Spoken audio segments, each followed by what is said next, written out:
weapons. Everything that we experience is very positive. Sometimes the field of ufology has a short memory span. We didn't know anything about the $22 million back then. We just kind of thought, well, this is, and I think that was the reason why they were looking for military-type people, because in the military, you work with whatever you got, no matter what the situation is. You just kind of adapt and overcome.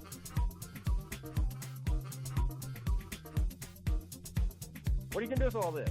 You can't even take care of your own files and get them put into the current system, but yet you want to go collect other people's things.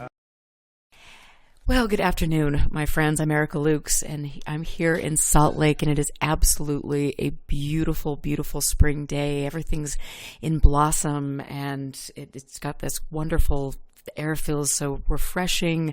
I am almost ready to get my second dose of the vaccination. I am sure Bill Gates, again, will be very excited to know my locations at all times. That's going to be great.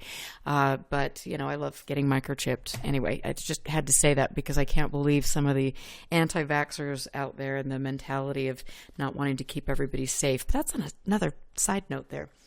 Of course, I have spent, all of my waking moments looking into UFOs. I have been digging into the incredible Andruffle files, and I'm sitting here with communications from the NICAP Los Angeles subcommittee, from Kehoe, from Ted Belcher. If I could speak English, I just can't. It's not going to happen tonight. And from Richard Hall, and all of these things that were going on behind the scenes that are absolutely stunning and very telling as far as different personalities, different viewpoints, belief systems that intermingled with NICAP and with the UFO community as a whole. And I want to just read a couple things here from the UFO Investigator. This is Facts About Flying Saucers, Unidentified Flying Objects, and this was published by the National Investigations Committee on Aerial Phenomena. This is March 1960, and the cover says, Federal Aviation Agency Report Exposes Air Force Cover-Up. And then another story, 3 UFOs sighted by veteran pilots. And then Air Force General warns UFOs serious will increase. And then in May of 96, former CIA director says UFOs under intelligent control. And NICAP majority concludes objects interplanetary. And then we've got it just goes on and on. Things being dropped, hypnotized policeman reports encounters. And then here we go, August 1968, congressional hearings on UFO problems. Scientists urge unbiased national investigations. And this was actually something, when we get to this, where we've had Gordon Lohr, my dear friend, talk about that because he was involved with that. But, my point is here is, as I go back and look at these covers, we have, 1967 Air Force Colorado contract cast new lights on UFO projects. All of the people from the CIA, all of this, Air Force generals, different things. Haven't we heard this before? I don't know. I think my guest tonight, though, is somebody who can definitely help us out with that. He's been on my show many times. I have a tremendous amount of respect for him. And as I've mentioned when I've introduced him on past shows, at first I was a true believer, and I wasn't going down without a fight. And I will say that I do believe there are incredible things taking place. I don't believe it's what we're being told. And so when I first saw Jack Brewer and read some of his blogs, I must say I was a little off put, because it was like, what? This guy is trying to, rain on my party parade. And I can't believe all these things that are being told to me. And slowly but surely, as I began to dig into this, meet more and more people, read more and more research, well, yeah, Jack's onto something. So it is with great pleasure that I'm here introducing Jack Brewer, who writes in a wonderful blog, The UFO Trail. It is published, it is a blog dedicated to publishing credible info on incredible topics. And he also wrote a book called The Greys Have Been Framed, Exploitation in the UFO Community. I would definitely go grab that on Amazon. So, Jack, thank you for being here again. I know I love talking to you, and I think you have such an important role to play in this and to help keep us grounded and to pull us back from the edge of fantasy land and find some reality into what we're looking into. Well, thank you, Erica. I really appreciate that. It's always a pleasure to talk with you, and I'm happy to be here. And if it was in the NICAP UFO investigator, it must be true, right? You know, we do wonder, and I will say, because, you know, like I mentioned, Gordon is such a dear friend of mine, and, you know, I've had so many personal conversations with him, and I absolutely feel that he believes, I mean, and there were a group of them, a core group of people that were there behind the scenes really doing work, and they truly believed in the integrity of what they were doing. But then there is this other group, this cast of characters who started the organization, who had connections in the intelligence community and so on and so forth. What were their true motivations? And I think that's what you and I are trying to really get down to. Yeah, I'd agree with that. I started digging into NICAP because it's a complex situation that is fascinating from a number of perspectives. And I agree with you that there were a lot of people that tried to do good work, that had honorable intentions, and some of their assessments are correct to a certain extent. Yet there are also some other points of view that are equally correct. Like, we could ask ourselves, did they do good work? We could say, yeah, sometimes.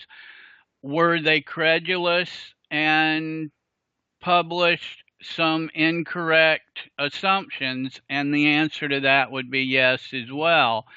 It gets really hard to ascertain motives, but I do feel like that we can look at some of these particular eras of NICAP and divide it up into the beginning, 1956, 1957, when it was organized. Then we have the Kehoe years through to about 1969, early 1970. And then after that, we kind of have the beginning of the end. And one of the things I find most interesting about it is the beginning and these different characters that were involved in the organizing. I agree with you about that. Yeah, I the more I look into it, the more I see some of their, you know, I mean, I read the personal correspondence, and then I look into their backgrounds and things. That's been fascinating for me, because to me, it does not appear simply to be a group of people that had a vested interest in solving the UFO riddle. You know, at least the people that were, you know, really high up there, like Kehoe. Possibly not. Certainly, the original organizers had their connections to the intelligence community, and one of them that's of most interest to me was a man named Nicholas de Roquefort, and he was a psychological warfare expert, almost certainly a CIA asset. And to take a look at why I think circumstantial evidence strongly implies that the CIA had an interest in the forming of NICAP, we'd kind of have to go back a little and look at some things that happened in the years leading up to 1956 and the incorporation of NICAP. Would you like me to go ahead with that? I would absolutely love that. Well, thank you. When I started looking at these different people, I wanted a little something more than the CIA, you know, because that's a big organization, lots of divisions, lots of things, interests and objectives from one time period and era to the next. And one of the things I found interesting was that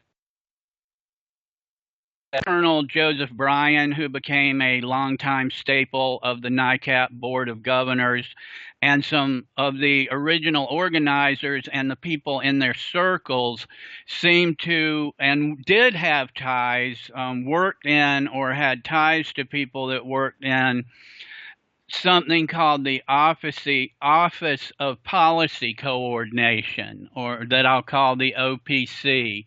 Again, that was the Office of Policy Coordination, and it was a CIA arm from 1949 to 1952. And many of these people got their starts recruited into that office, and it merged with the Office of Special Operations in 1952. But to get an idea of the scope of this office, it's absolutely staggering. In 1949, it started with about 300 personnel.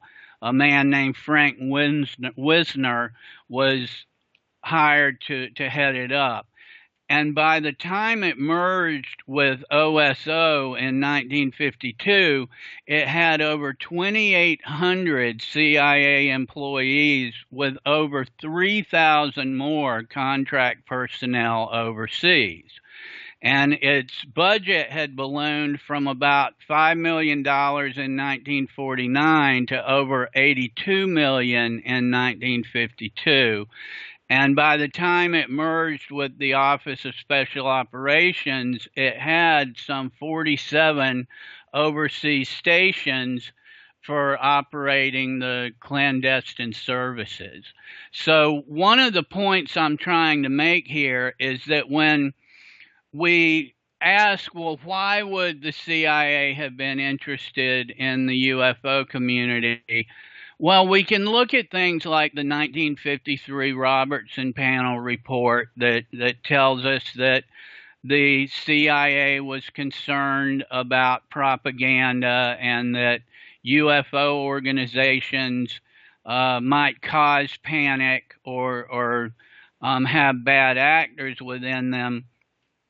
But we should also consider the scale of these offices like the OPC, and that it wasn't as much, I don't think, that they went after UFO organizations as they didn't exclude the UFO community from its field of interest, in that they were into everything. This is the era that was coming into the MK Ultra years, and that the agency, historians are generally in agreement, just kind of went over the edge with a lack of oversight and with a desire to have its tentacles in everything. And so this Office of Policy Coordination merged with the OSO, and there was a man that was recruited into it named Desmond Fitzgerald, and he was a high-powered attorney in New York that he operated a political action group called the Committee of 5 million. And just kind of put that on a shelf for a minute and remember that name. His group was the Committee of 5 million. And he had CIA ties and was officially recruited into the agency in 1952. And he went on to work with the agency until his untimely death of a heart attack in the 1960s. But to put some perspective on how powerful he became, he succeeded Richard Helms as Deputy Director for Operations, and he oversaw clandestine operations. And as he was working his way up through the organization, this is the time period, 1953 now, that we have FBI files that were obtained through the FOIA that tell us that Nicholas de Roquefort was a foreign national, yet a United States government employee in 1953. And it was during 1953 that Roquefort was credited with starting a group, a political action committee in Washington named the Committee of 1 Million. So it's almost the exact same name as the group that Fitzgerald, who became a deputy director of operations, had run. And so there's a lot of circumstantial evidence that suggests that Roquefort was an agency asset at that point. And then kind of putting the icing on the cake, in the 1970s, a researcher named Stanley Bachrach, he sued the agency for its files on Nicholas de Roquefort because Mr. Bachrach suspected that Roquefort was an agency asset. And the China lobby that this Committee of 1 Million that Roquefort developed was a very significant lobby in mid-20th century American history. And the Committee of 1 Million was the most influential aspect of that lobby. In Bachrach's lawsuit, the CIA won it. The judge upheld that the very nature of clandestine operations requires secrecy, and to release any files that the agency said may or may not exist on Roquefort would jeopardize their sources and methods. The judge agreed with that, and to this day, those FOIA requests continue to be declined. So I think we need some context here of historians in the mainstream interested in American politics and history have seen Roquefort as a significant character because of his ties to the agency and his lobbying in Washington. They're not interested in him as a UFO figure. So I think that's really relevant to our NICAP story, that this man with no prior interest in UFOs, an apparent connection to the agency, and who specialized in starting lobbying groups for the CIA, apparently, was an original consultant with NICAP, just seems absolutely fascinating to me. Well, wow. I mean, wow. It's going to take me a minute to process all of that information, and I'm going to have to listen to that over and over again because there's so many bombshells in what you've just said, and this is where it's at. This is so important to look at all of this, and why aren't mainstream historians actually addressing that as if they could leave out, the UFO narrative, because that's an important piece of a larger puzzle. Yeah, and see, that's something that doesn't seem to have even been on Bachrach's radar. He was like, I don't know, or I guess he was like, Roquefort, worked for a month or something with NICAP, and FBI files show us as well that he was under contract with the U.S. government at that point in time as well, that he was affiliated with NICAP, even though it was a short period of time from late 1956 to about January of 1957. The questions to me become, who was he involved with? How did he know these organizers? And those questions pretty much lead us to T. Townsend Brown, the original NICAP director, and organizer and some of the other people involved at that time. But yeah, it is kind of complex. I hope I explained that fairly clearly. Absolutely. That well, thank you. That what we have is um, uh, we know Desmond Fitzgerald was a CI asset and went on to be a VIP in the agency. And he at one point operated the Committee of 5 Million in New York. And then a couple years later, Roquefort operated an action committee called the Committee of 1 Million, and researchers lost lawsuits in which they tried to obtain files from the CIA on Roquefort. So I'll emphasize again, not only was he a psychological warfare expert, but we know he specialized in organizing and upstart committees in the DC area. And from a historian's point of view, he was an honorable World War II veteran who sought and obtained United States citizenship and worked in an honorable capacity against communism and worked for the Voice of America and did speeches and presentations. And understandably, to the mainstream history industry, they have a minimal interest in NICAP, where I just happened to come at it from that angle that then opened up all of the other things Roquefort had done to me.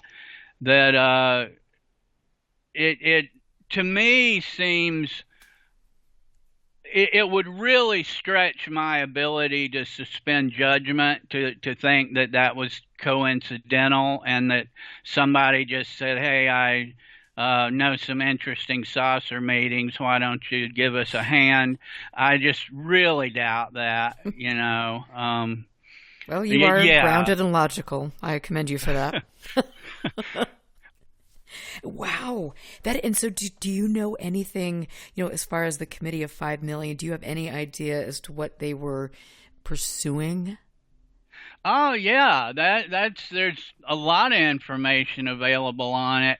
Desmond Fitzgerald was interested in politics in New York City, and the Committee of 5 Million was to oppose the attempt for re-election by the incumbent mayor at that time, and it didn't work. The mayor was re-elected.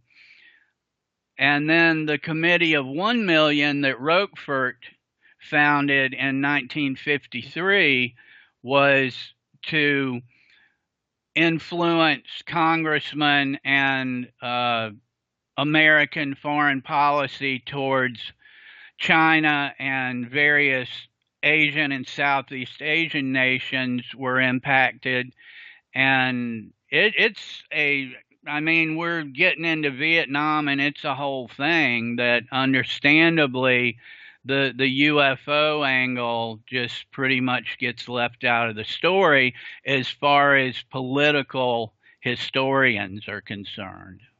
And do you know what what were their political leanings, political or religious leanings, if you'd gleaned any of that information? Generally speaking, it seems that they leaned what today we might call conservative, at least the organizers.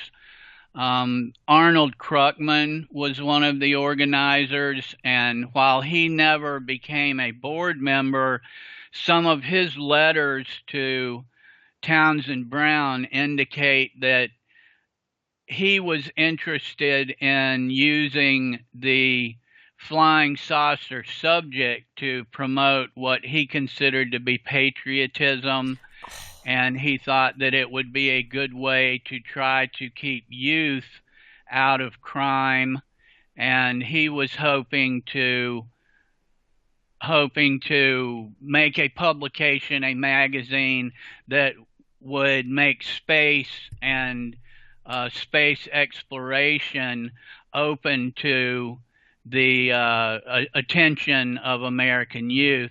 One of the things I really found interesting too in this, that, talk about like how you started the show with suggesting all of this has happened before.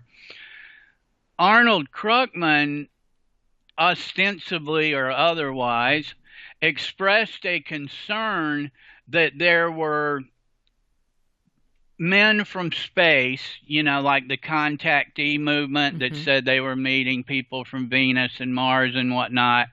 And Krugman expressed concerns that these people from space were in America without getting documented.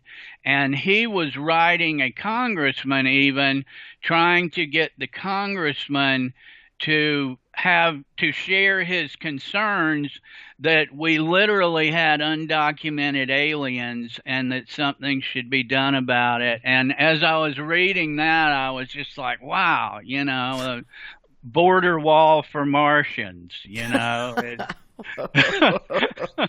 Well, I think we need probably border wall for some other people, but that's, Isn't that crazy? Yeah, those crazy illegal aliens, I tell you. Isn't it fascinating to see this? And I mean, as I'm looking back and looking at all of this, I'm, reading some of these things and looking at the, very obvious political affiliations and the even nowadays, you look at, Coast to Coast and you look at the people that they've brought on, Oliver Stone, the fellow Stuart Rhodes, the head of the Oath Keepers that, just was responsible for the large group storming the Capitol and yada, yada. But so you see how some of the UFO narrative is being used to promote political desires, and it's just like, it's fascinating. And this has always gone on. Yeah, it has to some extent. And I think we're seeing, like you say, always. I almost said I think we're seeing now with Fox News, but it's not like it's new by any stretch of the imagination that there's been extremists that their MO is to bellow and pound their fist on their desk and incite outrage. And they clearly find it advantageous to bring in an audience that might not watch if they didn't throw some UFO content in there. So interesting. And I think my personal theory that I'm kind of working towards with NICAP is that the CIA wanted its finger on the pulse of everything it could have it on. And so it just kind of made sense to be involved in a UFO org. And it didn't really even have to have a long-term objective or specific plan for it to just be there for when it needed it. And I think that's one aspect. I also just think that something the UFO community just really misses the boat on is when we have people like Donald Kehoe, and this continues to the present time as well, that are full-on claiming to be getting classified information from well-placed sources and getting leaks and getting told stories.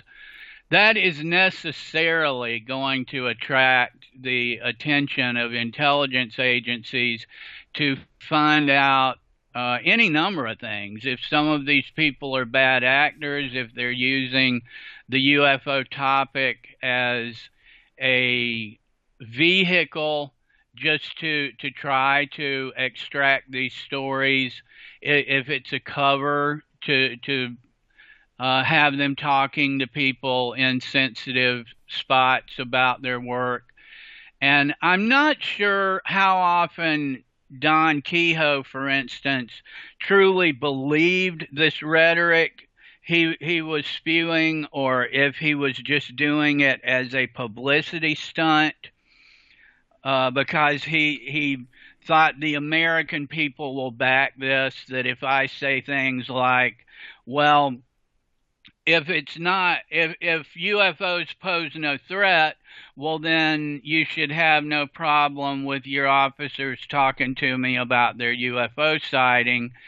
I'm not sure if he really believed that or was sincerely that naive about why some things might remain classified, even if they have nothing to do with a non-human intelligence or an extraterrestrial vehicle. I'm not sure. Like we say, it's hard to ascertain motives. And sometimes you just kind of have to shrug your shoulders and say they were professional intelligence officers. They were good at what they were doing, and the only thing we can really say is it's not clear why they did some things the way they did. Well, and you bring up a really fascinating point about the fact that the CIA had a vested interest in everything. I mean, and so it wasn't that the UFO subject was so unique necessarily because there were UFOs here that were posing a threat or whatever. It was the people that were attracted to the subject. And I think that's an important distinction for people to make. Oh, yeah, absolutely. Like a specific example, for instance, of why some of these things might remain classified, even if they have nothing to do with a, quote, interplanetary ship, end quote, is the CIA U-2 plane story. And it was right on the sweet spot of our timeline here, 1953, mid-1950s. In recent years, the CIA claimed that a high percentage of 1950s UFO reports were them. And that's, of course, kind of debatable to say the least, but nonetheless, we do know they had classified planes. And we also know that these pilots for the U-2 aircraft are some of the first documented instances of something called sheep dipping. And that is a term, a slang term for an officer or military person claiming they have retired when they're actually going into a covert position for a clandestine operation. And this might involve that the person even writes letters to loved ones and tells them why they're leaving the Army and what they're going to do in civilian life. And they did this for the U-2 pilots. So the point I'm getting at is, even if something that NICAP and Donald Kehoe, some file they wanted, even if it had nothing to do with spaceships and extraterrestrials, the CIA, of course, isn't going to release those files about what might possibly have to do with a classified plane and a pilot that they're saying is selling used cars in Georgia, in his retirement. And so it really is, there's a certain degree of inexperience and grandstanding that goes with the hand-wringing about, well, if it's not flying saucers, just declassify the file, is pretty ignorant about the means that they even got this material that's in the file might be classified. It's national security. I don't know. Call me crazy, but it might be a good thing to... Yeah. and that's, I mean, and there's so many little so many subtle nuances to all of this. And it's just like we look at things as it should be black and white. And it's either declassify the UFO stuff or, yada, yada, yada. And disclosure's coming and everything is just so black and white. And unfortunately, this is a really complex issue. Yeah, it is. It really is. And it has been for 70 years. And it's kind of sad to see people get excited and get defensive about it when some of us aren't as excited. It gets hard to share their enthusiasm. But yeah, and there's just, I talked about the Office of Policy Coordination. I'm literally writing a book about the people that are tied to that, and they're overlapping with the UFO community. Another one, you want a story about another guy like yeah. Roquefort? Oh yeah. Well, there was a man named Clendenin Ryan, and he had funded Des Fitzgerald and these crazy political moves, and Clendenin Ryan was a fan of Fitzgerald, and even after he was in the CIA, he would give him substantial funding. This was a very wealthy man that might be comparable to a Robert Bigelow figure today, in that was it his money he was giving them? Was it funneled from somewhere else? I don't know, but he'd give very large amounts of cash to these CIA figures like Fitzgerald. Another one that he took a liking to was a man named Amos, Amoss. He was a colonel, and he was also an alumni of the Office of Policy Coordination. And Colonel Amos had a really intriguing path through the intelligence community. And one of the things he ended up doing, in 1952, he shows up in a report of a UFO to Project Blue Book. And to cut to the chase, the Office of Special Investigations officer that investigated it for the Air Force deemed it was a hoax or not enough info to proceed with. The two primary witnesses, one recanted their story and the other one didn't. He stuck to his guns, but nobody really believed it anymore. But the interesting thing that Colonel Amos, the CIA operative, had to do with it was that he alerted the Air Force to the story in the first place and claimed that he got the story from a radio broadcaster in Baltimore.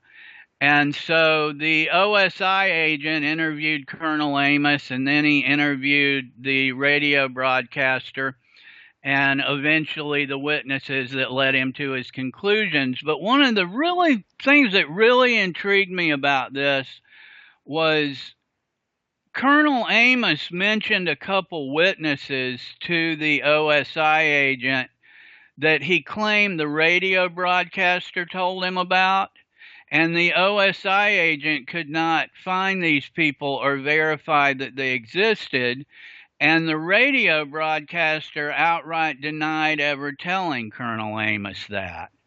So we just throw our hands up and go, I don't know why intelligence officers do things they do, that this guy alerted the Air Force to this UFO report, that he was like further than a third-hand witness, and gave them names of people that weren't involved, didn't exist, that everybody else claimed, no, we never even said they did exist.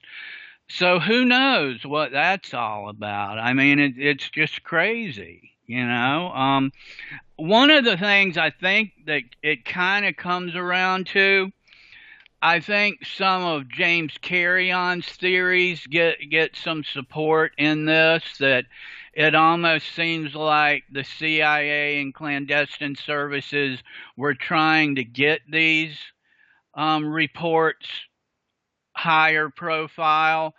And, Carrion feels like there may have been instances where messages could be intercepted from bad actors and adversaries, and that would give the intelligence services opportunities to break the codes they were in if they had information like names and locations, dates that would necessarily be in these UFO reports.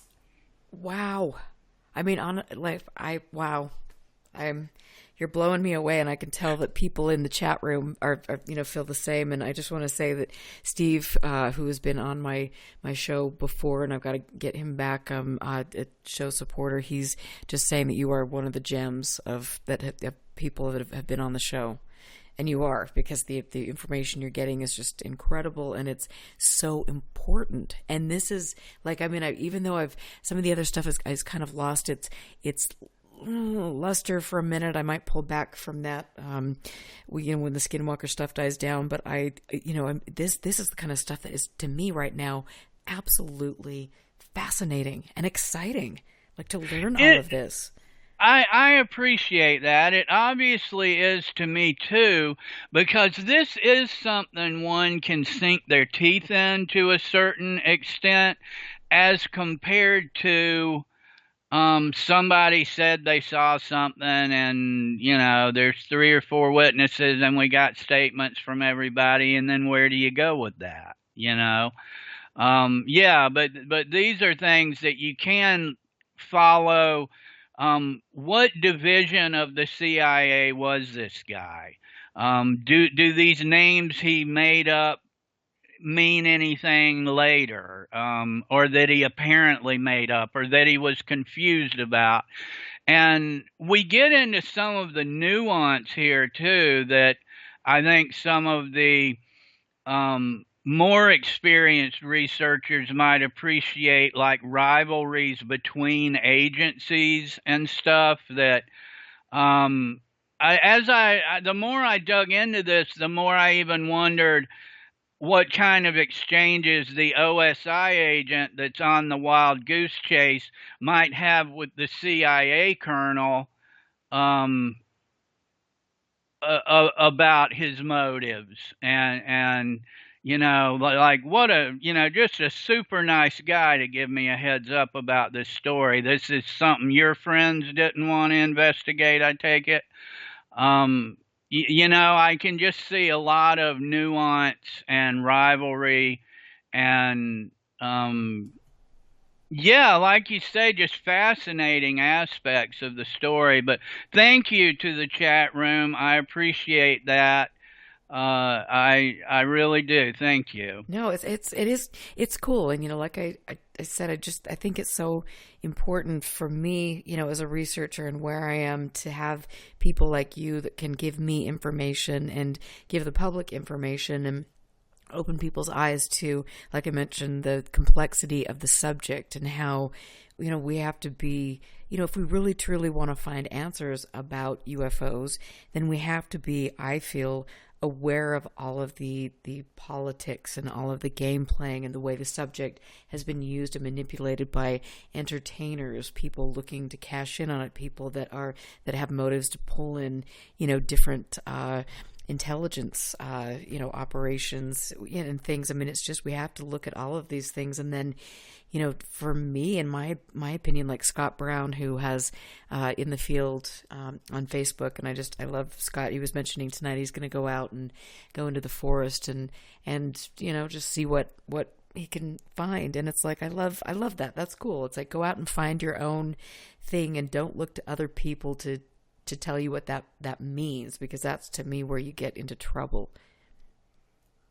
Yeah. And I could give my disclaimer too of that I'm by no means suggesting that the CIA or the Air Force or bad actors or attempts to crack spy codes account for everything that people report. I mean, I think what interested most of us in this subject originally was we had our own experiences of some type, or we had that aunt or uncle that has a story about something that happened on a lonely road out in the middle of nowhere when nobody was around, and that story maybe never made it into a big paperback book or movie of the week or anything like that. And that's almost what gives it more credibility. Is it wasn't something that you heard about from Alex Jones or somebody like that. It's What? yeah, it's like somebody that and they've only told a handful of people, and it never was in the newspaper or anything, and they just kind of shrugged their shoulders about it. I know, and I mean, that's such a great point, and that reminds me of why one of the things that I originally, and I still do love, is like just talking to people about their experiences. And I had a client in my Pilates studio, and her father was in his 80s and had worked at Los Alamos and things, and also had a sighting here over Utah Lake, which was, I mean, it's a historical place. The Waldo Harris case took place over there, and so there's lots of stuff that I mean, I love looking at. But he had an experience, and she videotaped him. He's out in the middle of his, he's next to his camper in the middle of the forest, and spent several nights videotaping him about his sighting over Utah Lake, and then his sightings, during his lifetime. And just to see him, he was a German man, just so darling, but just to hear him recount these very personal experiences and how that affected him, and how through his life that caused him to go down different paths and things. I mean, those are like the really special moments that haven't been contaminated or tainted by all of this stuff. And that's really, I don't know, I think that is really cool. Thanks for bringing that into perspective. Sure. I love it. And so I want to, just before we go to break, I want to talk a little bit. I want you to tell us a little bit about Townsend Brown. Oh, yeah. Probably what I find most interesting, and I should explain, my interest in NICAP, I'm not doing a book about NICAP history. I'm as your listeners may have surmised by now, I'm not overly interested in saucer reports themselves. I became interested in the overlapping with the intelligence community. So what interests me the most about Townsend Brown was that in as early as 1951, he was working on something that he called Project Winter Haven.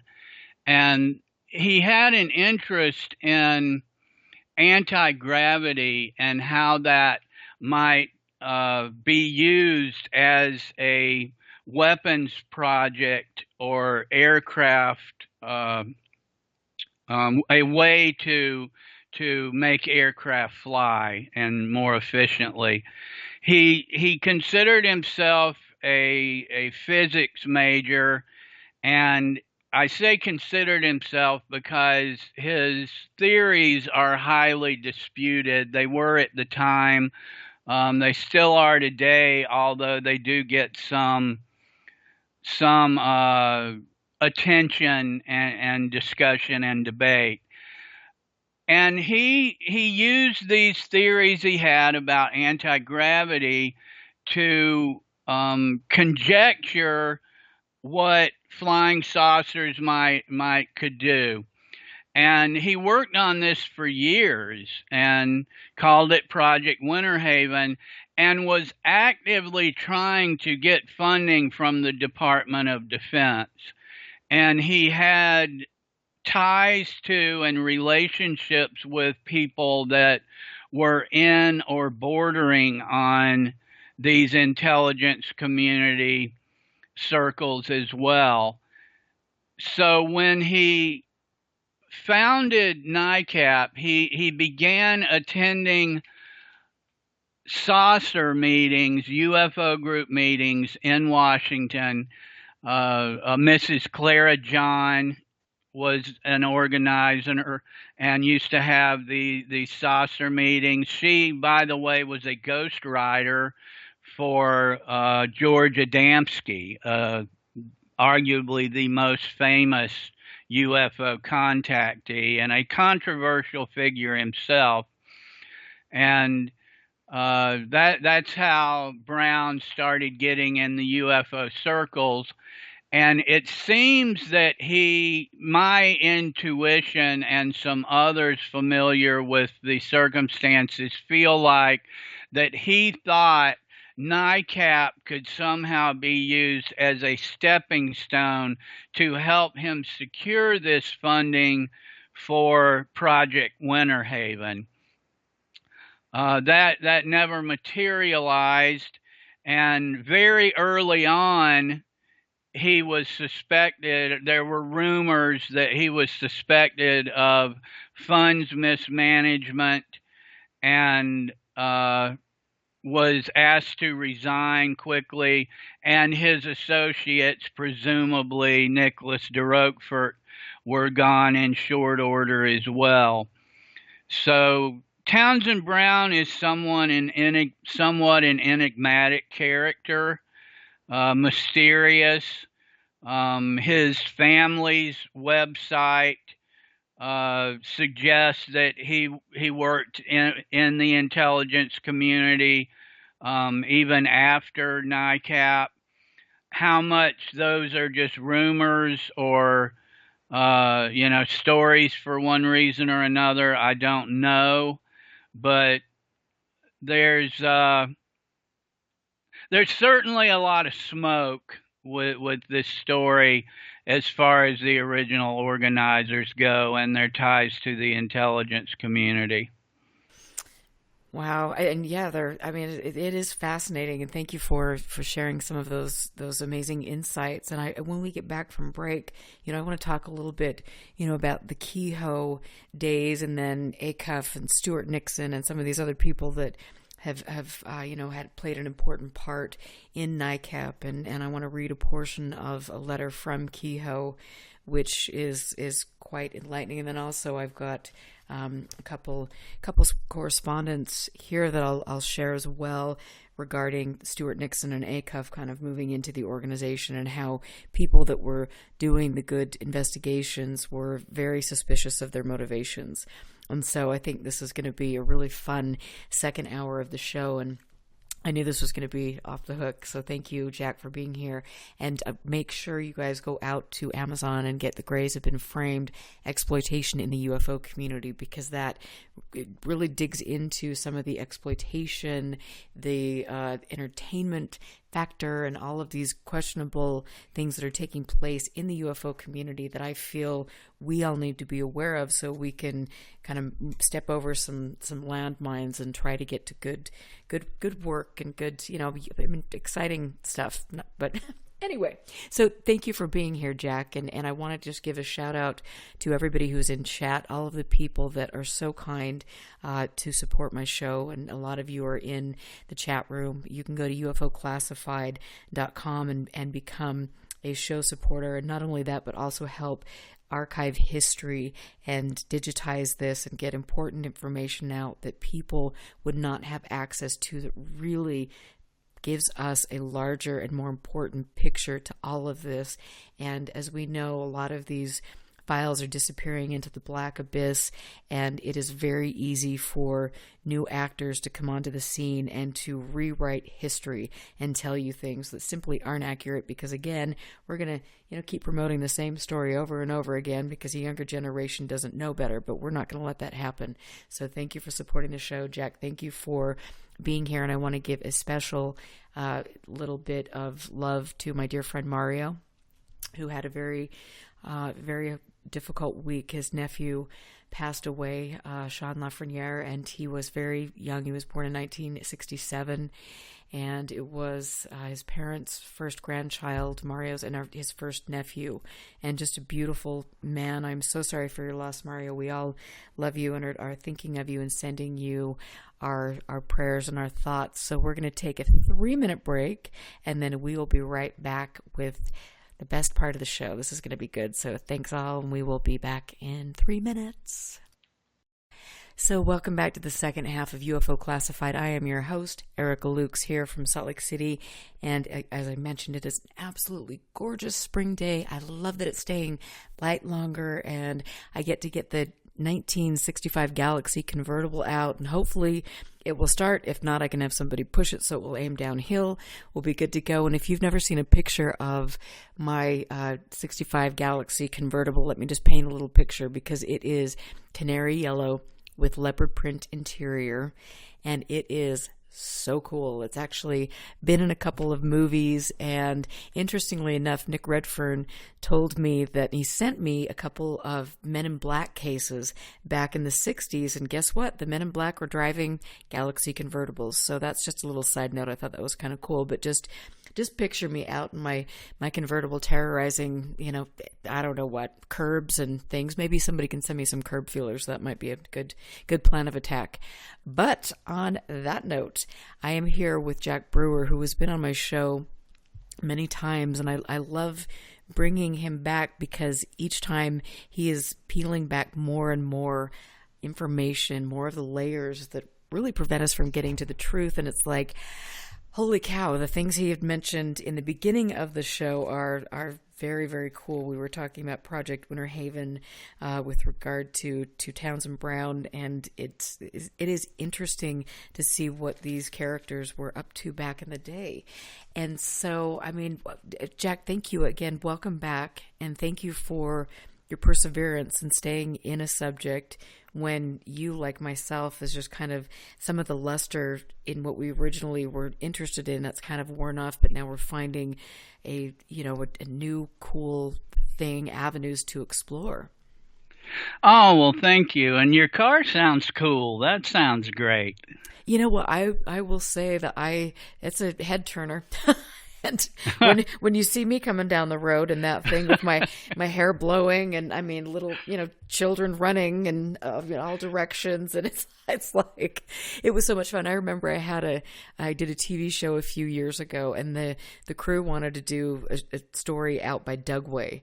And so I'm just thinking, oh, Lord, have mercy on my soul. And I had to drive that thing out, and the top wasn't working at the time, and there was a rainstorm that came down. And so I'm sitting there, I've got pictures of me and then one of the girls on the film crew, and we're driving out there with the rain coming down, and we got out there and the sky was just beautiful. It stopped raining, but I had to drive it home, and that's a long, desolate drive. And that's a car that has, it's living on the edge to get it a block. And I just remember like turning on some, I think AC/DC, like Thunderstruck, and just jamming and just praying the whole time, like, please, Mother Mary, let this car make it home.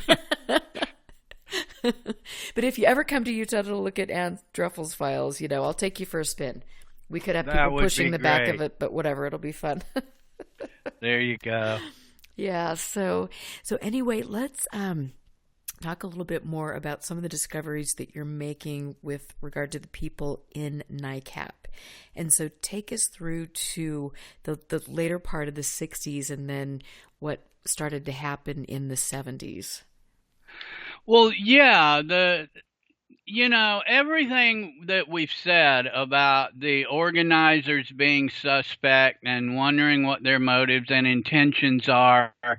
Remember that we started this discussion by acknowledging that from different points of view, they're all correct at different times. And I recall that on one of your shows, you played some of the discussion between Ann Druffel and Richard Hall.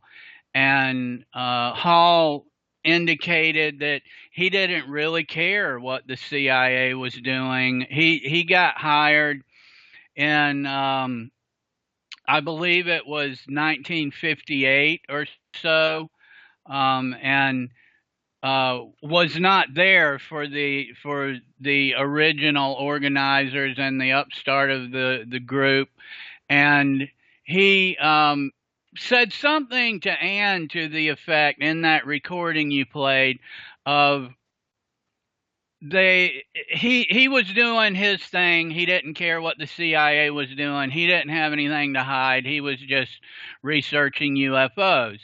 And that kind of resonated with me with what Jan Aldrich said in a group email as well, where I was asking about some of these people, and Mr. Aldrich said something to the effect of, too many researchers come in thinking they're going to make this out to be like a CIA outpost, and it wasn't. And I think that's a correct point of view as well, depending on when we're looking at it. If we're to think that Donald Kehoe was relatively sincere, and certainly it seems like people like Gordon Lohr and Richard Hall seem to have believed that was the case. Well, then it really doesn't make that much difference, in a manner of speaking, how the group got organized, or if Joseph Bryant was there to just kind of try to keep his finger on the pulse and to know where some of these leaks may have been coming from to Kehoe. A wise person once said to me that the best front is a front that doesn't know it's a front, and that may be in play to a certain extent here as well. I don't know, but the Kehoe years were certainly interesting, and they went through. I've said a number of times, this is virtually a playbook for what To the Stars Academy has done in recent years, as far as stir up Congress, stir up the intelligence community, have lots of statements from intelligence officials. They sent reports to Congress. They had senators that were on the record and seeing it as advantageous politically to get involved with NICAP. If we cut to the chase, it ultimately didn't work, depending on what they were trying to do. If dropping the veil of UFO secrecy to the point of having some kind of revelation and announcement or proof from CIA or Air Force files of an extraterrestrial presence was the goal, well, then it didn't work. Certainly a lot of other things happened as a result, but not that one. And like I say, if we just cut to the chase, Donald Kehoe and Gordon Lohr were relieved of their responsibilities in late 1969, and that was pretty much the beginning of the end, when additional CIA figures and connections, like a advisor to Senator Goldwater, became an influential character in NICAP. And those are the things, as I mentioned earlier, that really just stretch my ability to suspend judgment, and I lean much more towards thinking it starts to become naive to not think that the CIA, for whatever reasons, took some responsibility in the dissolution of this organization and seeing how it wound down, and were not covert about it hardly at all. And I just don't think that all of these CIA officers and people with connections to congressmen and officers would have this kind of recreational interest, that they would just be willing to take the position as the director in order to write a few letters now and then or whatnot, if it wasn't a specific task that they were given to mop up for their colleagues and predecessors. And an analogy I use for that is, so much talk is made about the stigma of UFOs and why people want to use screen names, and that they don't want to write research papers or attend conferences and give presentations, and they just don't want to be associated with it. And there's something to be said for that. It might not be the best thing if you're trying to get a position somewhere and a simple Google search reveals that you write a UFO blog and have 500 posts about the subject over the last 10 years. Might not be the best thing. So given that scenario, it just insults my intelligence to think that CIA officers would wade into this in a recreational capacity. Right. That is a great point. I mean, if you work at the tire lot, you're going to ask your boss before you become a member of a board of directors of a UFO group, much less if you're a CIA officer with a longevity and looking at a pension. So that really concerns me. And we can look too, we have another example in declassified FBI files, that there was a clerk at the FBI field office in New Orleans that expressed an interest in NICAP and wanted to be a subscriber and maybe join the group. And an agent at the New Orleans field office wrote Washington office and Director Hoover and asked for guidance on the issue. And privately, Director Hoover wanted nothing to do with NICAP. He wanted no connection to them. Publicly, he kept a neutral stance, but privately, he was very clear that their attack of the Air Force was not appreciated, and he felt that Donald Kehoe's writing was irresponsible in a number of ways, which some of that's kind of a story in itself. But at any rate, to stick with one at a time, so the clerk at the FBI field office was told, no, not if you work for the FBI. We don't want you involved with NICAP. And I think that really gives us a good measuring stick there for CIA officers that just thought it'd be fun to go bash the Air Force, I mean,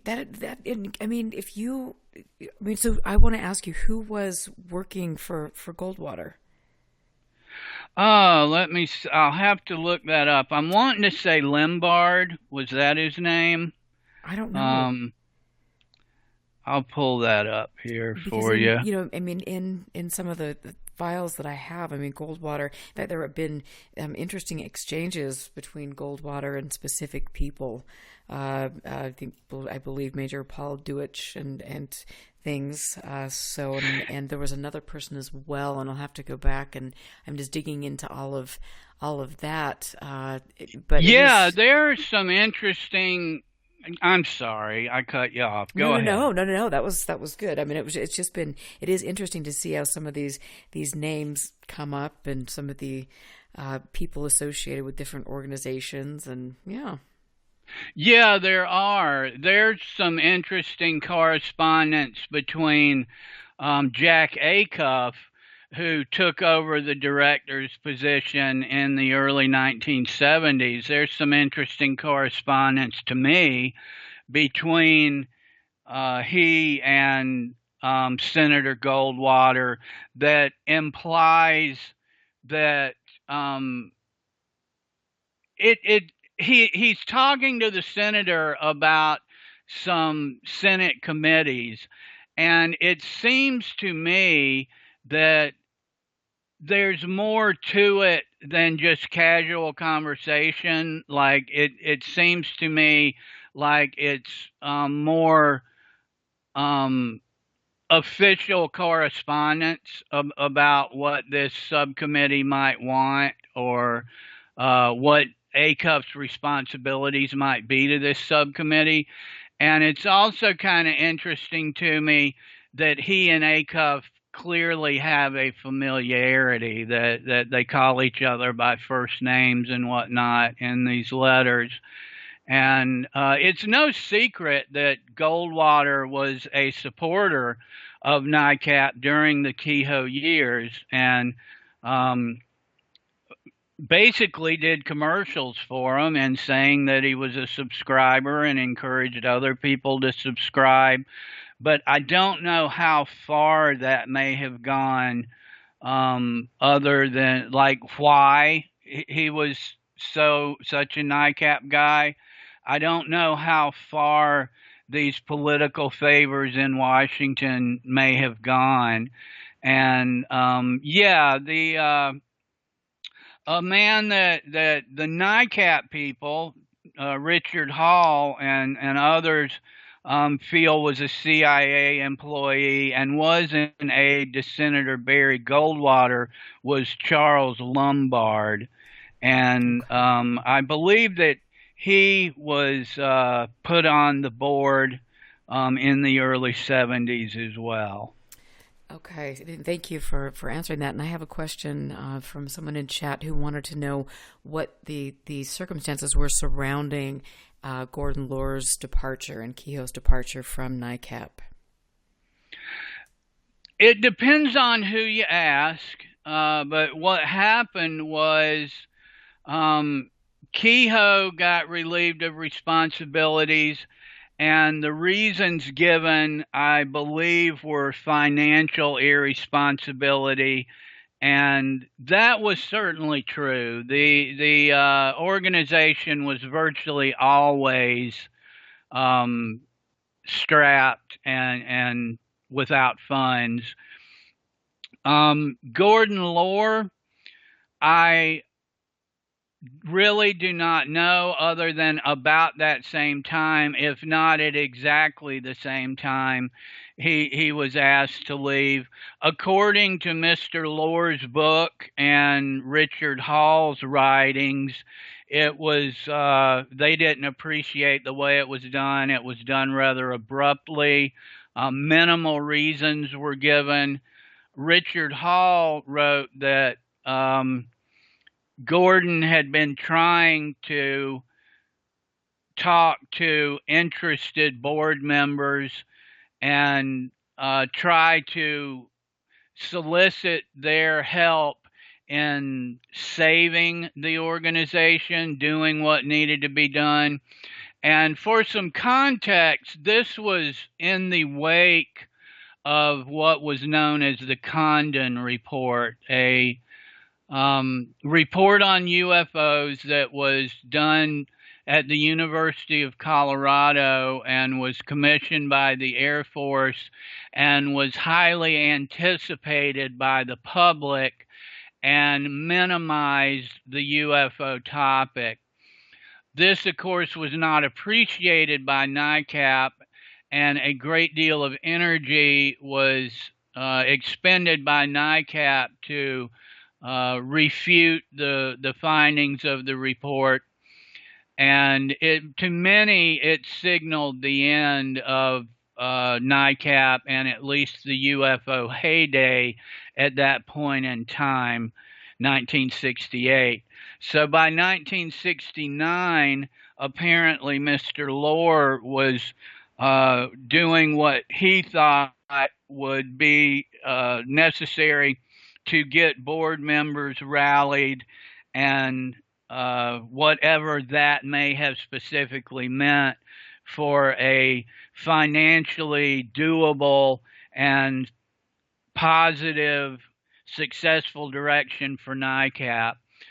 And one of the things too that Hall mentioned that's kind of relevant to me, and this comes back to all of the CIA interest in the organization, is Hall was frustrated that somehow they ended up with so many board members that were involved in negotiations about the future of the organization and the salaries of the employees and any severance packages and whatnot, that clearly knew nothing about UFOs and UFO history, yet had been board members for years, or somehow were just showed up on the scene because Colonel Bryan, who was then the chairman of the board, or others brought them in.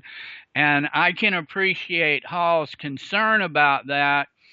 It's kind of along the lines of what some researchers have suggested to me about Nicholas de Roquefort and him showing up to be involved in organizing NICAP when there's no history of any interest in the organization. There's a lot of red flags there, and just a lot of concerns. And as we've been hinting at and jumping all around here, Erica, I think it deserves saying too that the 1970s, 1980s, all the way to present UFO community, when they talk about NICAP, it is almost always framed as they were taken down because they were doing good work and getting too close to the truth.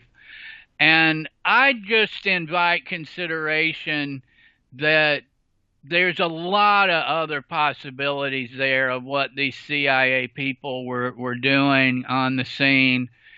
And I don't think that Todd Zekel and some of his writing about the big NICAP takedown, I don't think it was entirely wrong. I just think that he took a lot of liberties with assigning motives and intent to people. Well, yeah, I mean, this is just all fascinating. And obviously Gordon is a dear friend of mine and things, and I've just spent so much time talking to him about that. And I will say that I do have, in all of these files, I have many, many exchanges between different people during that time period and things, and it is interesting, and those are things that I will scan and get out for people, because it's fascinating. If you go back to some of my old shows with Gordon Lohr, he specifically talks about what happened when when this happened for him. And I want to just read a little bit of this, and then I've got a couple questions in chat. But this is a letter from Kehoe, and he was very concerned at the time about Richard Hall and about the fact that Richard Hall was perhaps promoting or supporting the ACLU. So let me read just a little bit of this. Fascinating. It's absolutely mind-blowing. So it says, before I go into all the angles, I will say that if it were proved that he is deliberately aiding the communist cause, fully aware of the ACLU and SSRS activities, I would naturally not want him in NICAP. I would ask the board to weigh the facts and take quick action. If it develops he's only a misguided liberal, foolishly misled into joining front organizations, I would give him the true story, try to set him on the right track, and act according to the results. Either way, I think the book jacket of his statements might not be the best for NICAP. And then first, I want to give you opinions from people who knew Hall and who were personally known him and describe him as a patriotic American. Or excuse me, let me reread this again. I got that wrong. First, I want to get some opinions from people who know Hall very well and who are personally known to me as patriotic Americans. Which is interesting. Again, we've got the patriotic American thing, and they're strongly against all communists and sympathizers. One is Dr. Don Neal, son of retired Navy Captain. Neal was a Marine in World War II. Since 1958, he's been a voluntary helper at NICAP for over a year. He worked with solidly. Let's see. Sorry, I'm trying to read this, and the type is very minimal here. Here he's approximately what Neil told me about the wording verbatim. Dick Hall still hasn't lost his college atmosphere, thinking and come down to earth. In many things, he's very smart, especially in the UFO research and logic. In others, he's almost naive, the kind of moderate liberal who gets influenced by somebody with a good line. And so, here you've got like a portion of this, and it's like the main concern was whether Hall was liberal. Sounds like it, yeah. So yeah, and there's much more. This is about a 5-page letter, but anyways, like I've said, I'm reading some of these things and just going, okay. Yeah, and I'm sure you've seen too the indications that Stuart Nixon wanted Kehoe and Lohr out, and he became a VIP when they left.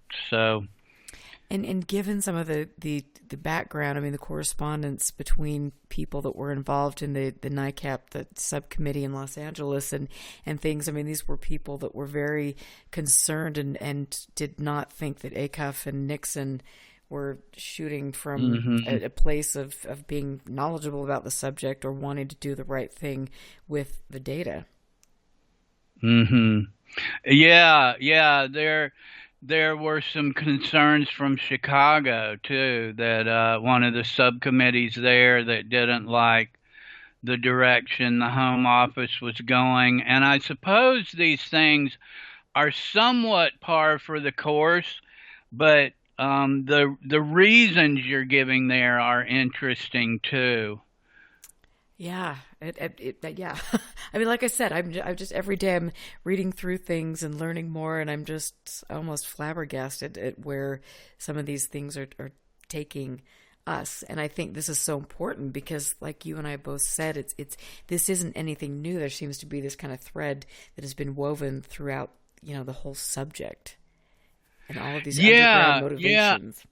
I came across a letter from Nixon who was operating NICAP for all practical purposes in the 1970s. And he wrote Townsend Brown in North Carolina, or in California at that time, and in the 1970s, and asked Brown some questions about how the organization was formed, and I thought that was pretty interesting. And he framed it that he was planning an anniversary issue, a 15-year anniversary issue, and would like Brown to contribute to it. And Brown didn't respond, and so Nixon wrote him a second time, and the second letter, he laid out like several specific questions that I thought were really that made me wonder. I don't doubt that he was doing an anniversary issue, but I wondered if he had more questions than the anniversary issue, because he was asking like exactly who was there when it was formed. Were there any stories you think we should know? What were some of the challenges?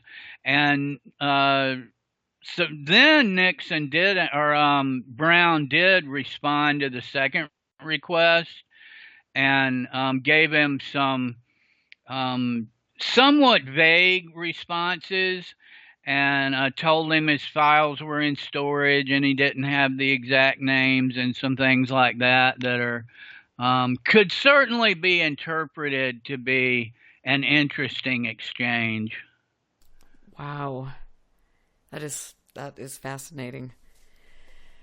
Dang. In a manner of speaking,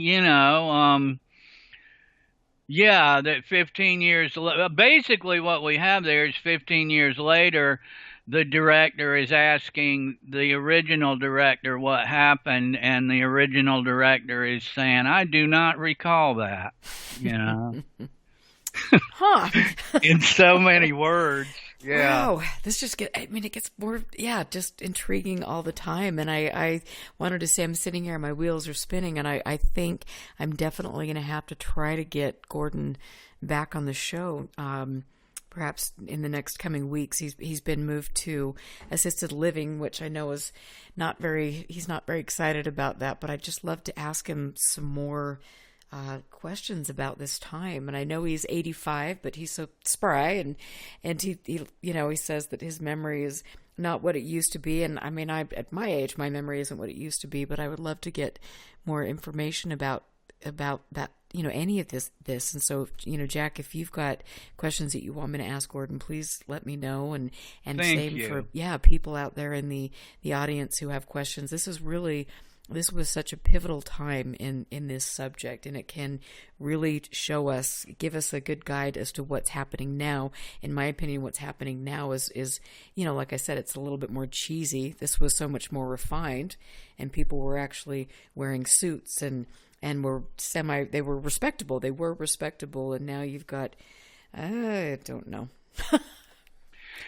They also, we could criticize some of them about the things they were publishing in the UFO Investigator, which, you started the show with, Mm-hmm. was the NICAP journal, so to speak.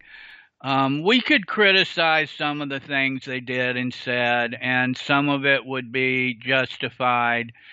And we could also say they didn't have the 70 years of hindsight that people should have now if they would look at this, if they would bother to look what has happened before. And that's exactly it. They didn't have the hindsight, and it was, and that's a great point. Now we see, whatever we see, I really think that the whole subject, looking at it historically, I just think it's kind of devolved into a mess of, people that are promoting stories for entertainment's, sake and different. We could go on and on about that, but which we will, because I want to ask you a little bit about that. But I've got a question here from Peter William Shelley, and he asks, is Ray Fowler almost the only other living NICAP staff member, and have you talked to him? I have not talked to Ray Fowler. No, I have not. I'm not real familiar with his work either. I don't have much to say about him. No. Okay. I wish I could be more helpful with that. Okay, yeah, no, it's great, and I know that Barry Greenwood, who's been on my show, is friends with Ray, and so I'll have to ask him about that next time I get him on the show. And so then Steve wants me to ask you what your opinions are on the latest photos from the Bigelow boys, Knapp and Co. Oh boy, I don't know, Erica. I've struggled for ways to address this without just seeming like a wet blanket all the time. I really empathize with people get excited. I empathize with people want information. I even understand how it can, at least initially, seem reasonable that information about a non-human intelligence might come to us through George Knapp. I can even understand how that might almost make sense initially. Oh, that's nice. I'm trying I here. know I that's good. really That is am. really, really good. I need to learn from you. I the problem I have is we have been so bombarded by movies about extraterrestrials, comic books about extraterrestrials, video games about spaceships, um, Netflix, Twitter, Facebook. We have just been bombarded since NICAP and the 1950s with the notion that uh, there might be interplanetary, intergalactic, interdimensional vehicles here, that when we see a light cross the sky, we look at our left hand and say, might be a man made vehicle. We look at our right hand at the same height and say, might be interplanetary. And then we start trying to judge strikes for or against as if those are equal possibilities. And they're not, and they're not even close. When we look at, and I think this is important with the NICAP story too, in that when we look at what intelligence analysts are doing, there was a time that they necessarily suspected anything in the air is man-made. There's simply no reason to think otherwise until there's reason to think otherwise. I would have thought that that continued that way among the intelligence community, but I do think this same bombardment from the media, from friends, from UFO conferences, takes its toll on a culture over time. Mm-hmm. And in the 70s, the 80s, the 90s, I think we reached a tipping point where we had people, well-educated people with degrees and intelligence community positions that sincerely believed there were beings looking through portals at them on ranches somewhere. Oh. I think some of them sincerely believe that. I don't know. But I think that we may be at a point now where there are people in the intelligence community that truly consider themselves part of some resistance that wants to stop UAP secrecy, along with some other movements that got out of hand. So I guess what I'm saying with all that is there are so many questions to ask about releases like happen at George Knapp's Mystery Wire before we even get to what is it in the video, that it becomes difficult for me to do and remain tolerant. I'll just put it this way. I don't respect George Knapp's work. I don't respect a number of UFO entertainers' work that post stories that don't have sources, and they have quotes without saying who said it, and they don't explain where the film came from. And for most people in the UFO scene, that's okay, because all they hear is Navy video, look at this, here's something in this video. And that's why, though, it's not okay for the larger political and journalism community. That like I'd even go as far as say the reason people like George Knapp need Mystery Wire is I don't know if they could get stories like that published um, with more mainstream editors, and I don't think it's because of the subject matter. It's because of the lack of sourcing and the rumor mongering that's involved. And like some of us on Twitter say, it's really odd that if Elizondo wanted to bring respectability and credibility to the topic, that he thought the way to do that was go to the History Channel and MUFON conferences instead of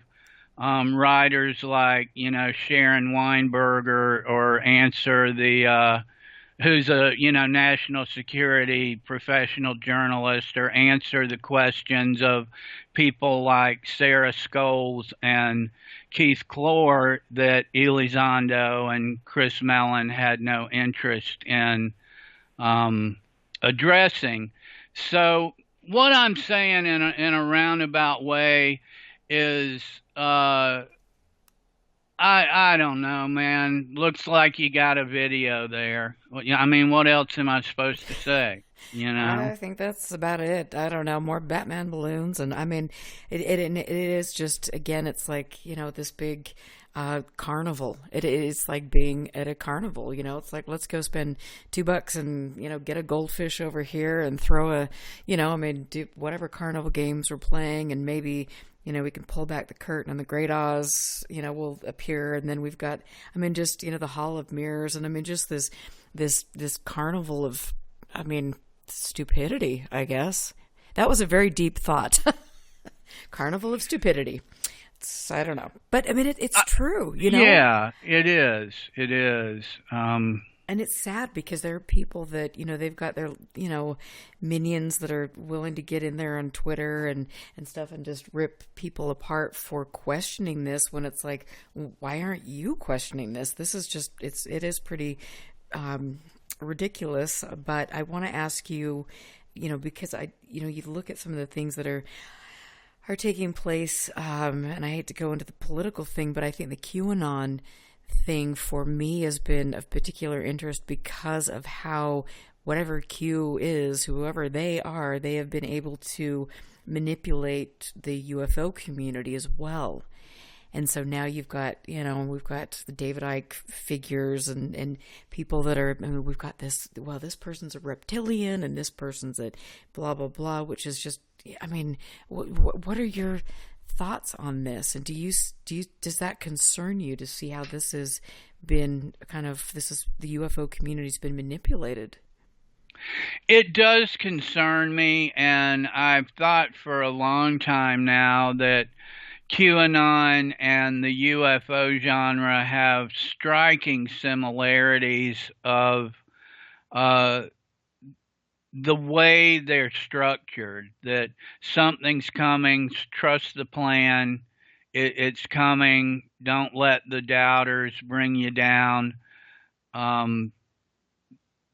The UFO people think they have inside sources. They think that verbal testimony takes somebody on their word. There's always a reason that the smoking gun can't be shared and has to wait. And, which is really fascinating, that individuals like George Knapp, that we were just talking about, claim to know where this supposed, what does Lazar call that thing? You know what I'm talking about?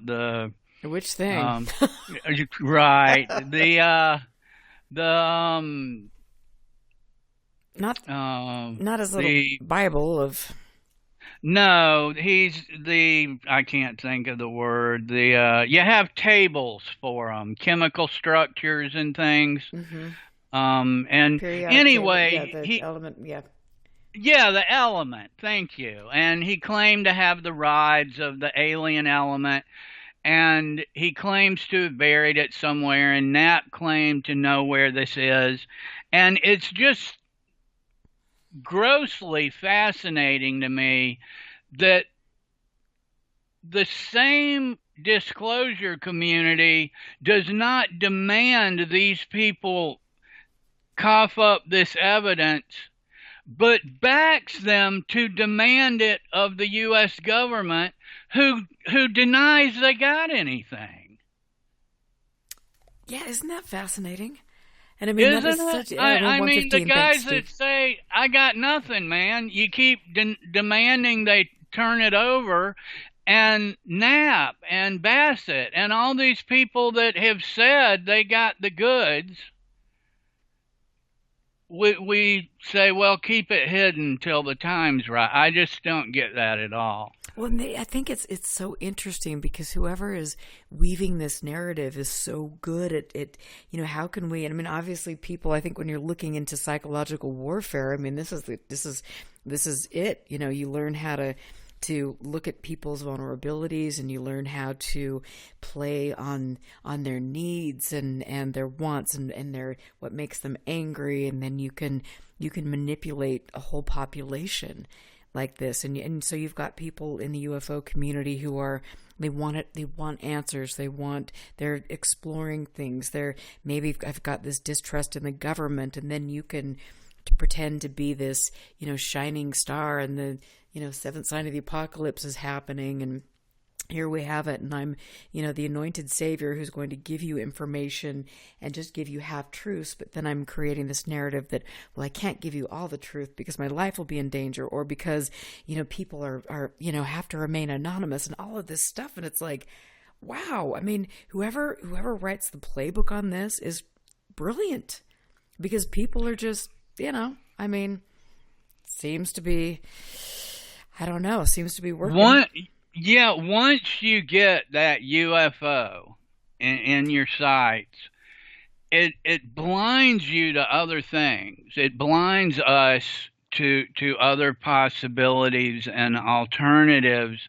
And that's how it starts to seem to make sense that you would learn about an extraterrestrial civilization visiting Earth from a website like the old Open Minds UFO Forum or something.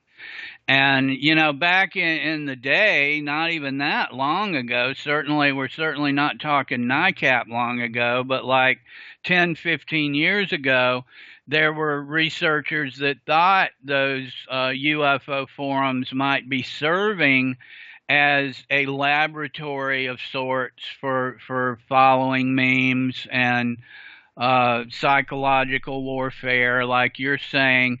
And I don't know, but I will say it sure looks like they'd work till the real thing came along, if they weren't,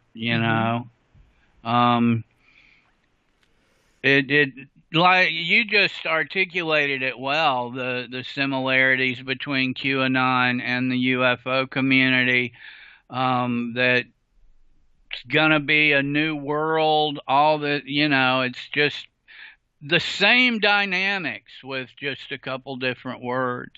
And see, and you mean, and you put that so perfectly. I mean, it's the same playbook. It's just that, you've got a broader spectrum, and then you're incorporating all of, distrust of the government, all of these things I was saying, and it's just like, holy cow. And then you can see the implications of, the devastation that QAnon has caused. And things. People have lost friendships, homes, families. People are serving time in jail. People have lost touch with reality, and that is really that's kind of it's very sad to see how many lives have been torn apart and are continuing to be torn apart. And the UFO community, I think, in some regard, when you get into this and you go down specific rabbit holes, I mean, your world is kicked out from underneath you, and you can, I mean, some pretty negative things can happen. And is that a result of, as some people would like to say, the phenomenon, or is that a result of actually getting involved in things that aren't in our best interests, in not in an ET sort of way?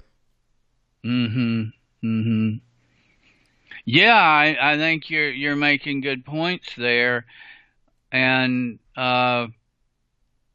if there's an anecdote to it, it would be critical thinking, a support system, because you're right. There's really no way to get this topic any closer than arm's length without getting involved with people that you start going, what the hell did they do that for? And the more of those you get involved with, the odder it seems to get. And then you start going, I know I didn't leave my car light on last night, when you come out and your car light's on, and you start having trouble, or some of us have been known to start having trouble properly connecting things that connect or not. And that's why it is important then to have good support systems, people in real life that we see face to face, flesh and blood, that we can trust and bounce our thoughts off of and help keep us grounded. And find some manner, some proportion of critical thinking pieces. If it's even just 1 out of 10, if that's more articles than you're reading now, then start with 1 out of 10 pieces on critical thinking and how to reason and apply logic to different situations. It's just so important.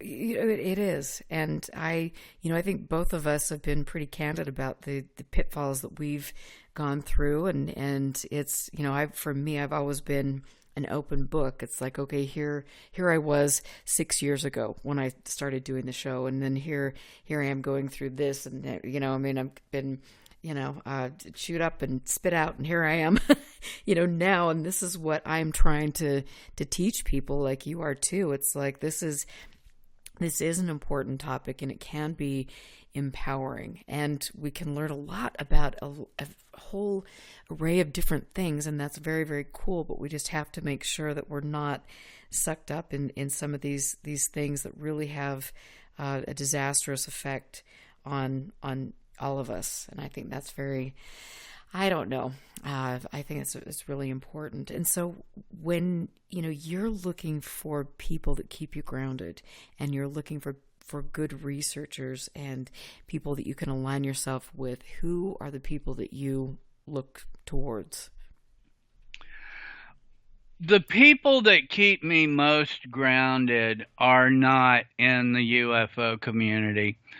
I think it's important to have friends and loved ones that we don't share that with, that hobby, the research, and then we can use them as somewhat of a mirror to, am I acting strange? Do I seem okay? Am I keeping things above board like I'd like to? And there was a time, Erica, in my research that I thought the way we got somewhere was asking off-the-record questions and finding out what's being talked about that's not being talked about publicly. And I'm at a point now that I don't want to be involved in it.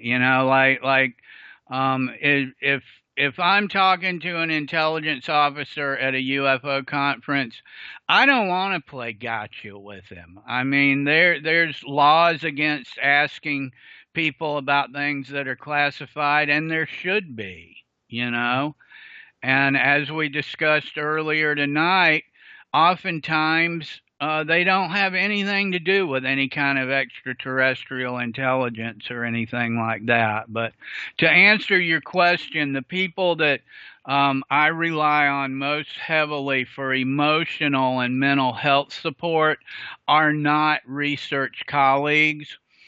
And people in the UFO community, there's a few of them that I think are doing good work and that I think are sincere. You're one. I think that you do a good show. I listen all the time. Thank you. You're welcome. It's interesting from any number of angles. And it's one of the few shows that I listen to regularly. A couple others I kind of appreciate their work is Adam Gorightly recently put out a book. Have you seen his new book yet? You know what? I was reading your blog about it, and I would love to get him on the show because I've just been hearing that his book is great. Yeah, I appreciated it. Saucer Spooks and Kooks. Love You it. gotta love the name. Yeah, he does some good work. Aaron Gullius does good work. Another show like yours that I pretty much don't need to know the guest to give it a listen, and it'll be entertaining and interesting. Is Tim Banal over at Banal of America. I appreciate him. So there's a few people that I like what they do, and I like the work they produce. But for mental health and emotional support, I tend to try to get a temperature gauge from people that aren't quite as close to this radioactive UFO topic, Well, and that's so true because I mean it's it's like sometimes you get I've found myself getting so obsessed with things and it's like, oh, I love it, and then it's like I mean other people are just like, what, you're what? Why don't we go, let's grab a canvas, let's go sit outside, let's paint, let's do other things. And it is so important, just to disconnect and then go out and enjoy nature or, music or different things, because it can be very hard on relationships. It can be hard on your own mental health and things like that. So that's great advice. I appreciate that.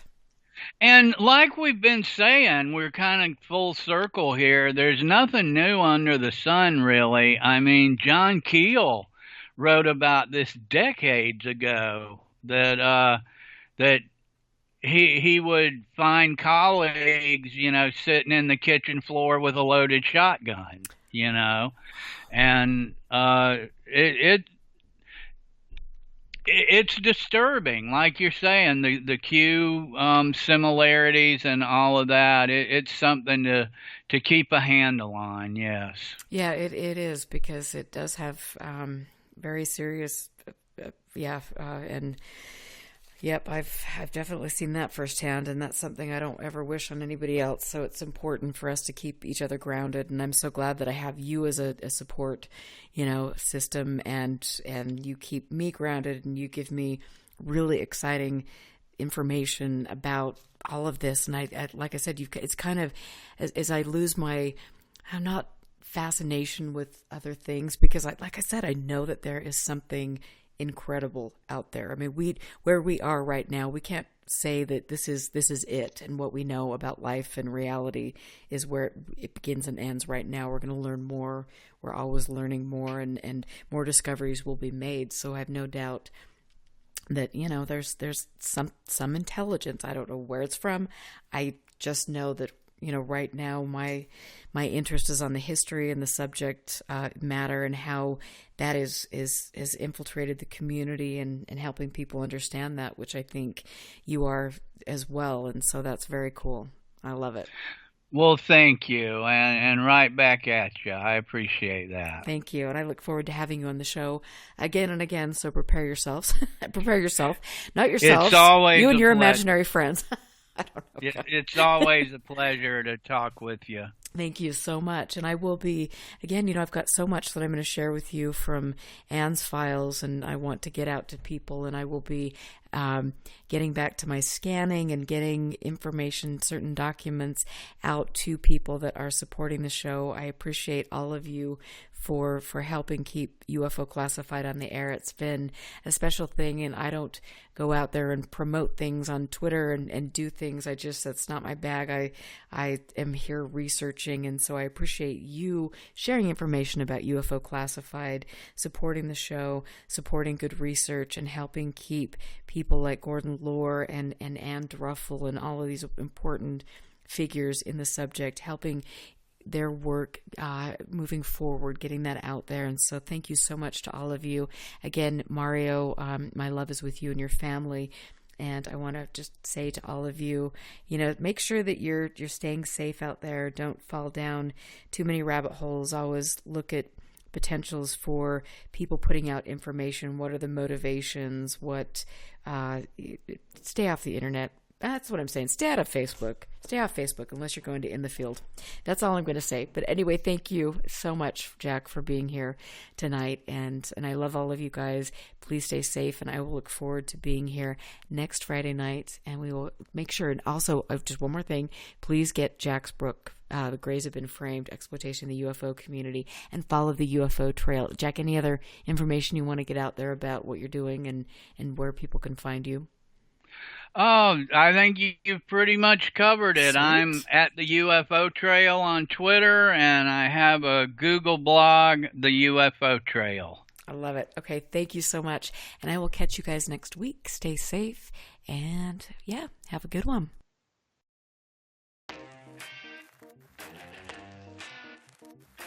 So my skeptical mind, and that's just who I am. My skeptical mind goes to, well, yeah, of course, you've got this guy over here that's logical and reasonable, and you got this guy over here that's wearing a tinfoil hat. Of course, the tinfoil hat guy's gonna see a lot of stuff, right? He's like imagining it, or he's watched one too many sci-fi movies.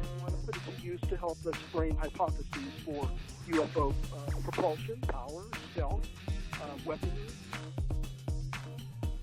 Everything that we experience is very positive. Sometimes the field of ufology has a short memory span. We didn't know anything about the $22 million back then. We just kind of thought, well, this is, and I think that was the reason why they were looking for military-type people, because in the military, you work with whatever you got, no matter what the situation is, and you just kind of adapt and overcome.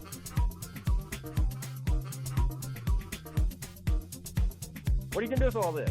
You can't even take care of your own files and get them put into the current system, but yet you want to go collect other people's things. So what are you going to do with it? Who are you giving all this to? It just really struck me about how the common thread seemed to be deception, but deception of a human nature.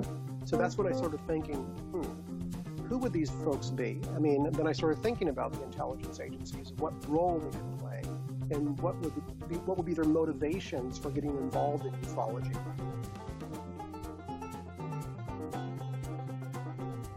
I'm not saying that because the gimbal is not a rotating flying saucer, that means that all the UFOs are false. Not at all. All I'm doing is I'm looking at this one case, these individual cases, and seeing if there's an explanation for those. So try to, if I could ask people out there listening, don't think that I'm trying to attack your entire beliefs about these things.